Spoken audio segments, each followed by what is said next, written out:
Okay, I've got my fabric lined up as best as I'm going to get it. I'm actually a little sleepy again, so I shouldn't be doing this because I'll probably mess it up, but we're gonna go for it. Now what I'm trying to do right now is to do this part again so that I'll have the background for another flying goose, and then I'll end up eventually ripping this out and having my top half, which looks pretty good. It's not perfect, but looks pretty good. It's a sort of, you know, you're gonna amaze anybody who's not looking at it up close in an Instagram photo, and you know, in the long run, those are the people you want to impress. It's the people who are going to get to see your quilt in person. So I'm looking for just this piece, and I know that I'm going to want to cut a piece that's 3.5 by 2 inches. The magic number to remember when you're doing these is 1/2 inch. It's because you're losing your seam allowance here and you're losing your seam allowance here. So you're going to get your ruler and you're going to want to set it in 1/2 inch. So this particular ruler, I know it has like a little frosted edge that I know that's 1/2 inch. And you're going to want that set in 1/2 inch from the edge of your piece of fabric that you've got lined up there.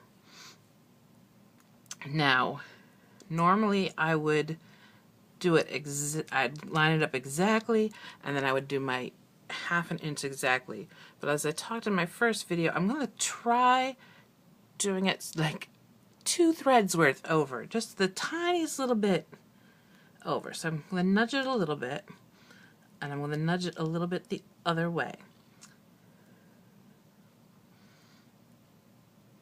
I'm just trying to get it slightly bigger so that hopefully it'll give me a little bit more wiggle room when you've got, you know, the thread and then you've got that fold in your seam, and hopefully that'll compensate since I can't sew a scant 1/4 inch seam well. I just bumped it. Okay, so once you've got your ruler in place, this takes a little work. You're going to want to keep your ruler down, but you're going to want to ease up on it just enough so that you can slide. Oops, I messed up. Isn't it fun? You want to keep your ruler down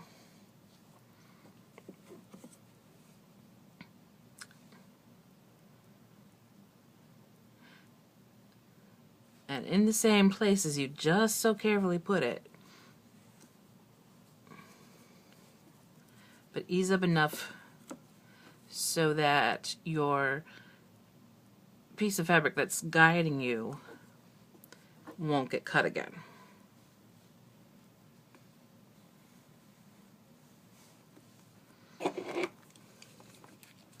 Then I'm cutting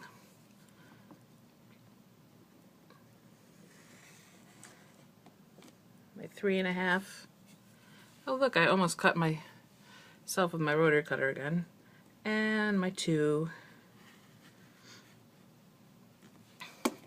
And then I'll flip it around.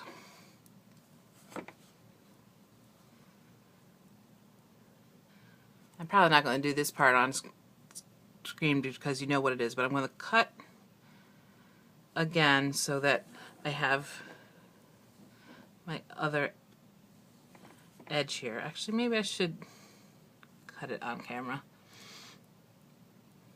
Once again, because I'm trying to get just a little tiny bit more than I should have, I'm going to nudge the ruler just off of where I would normally have it.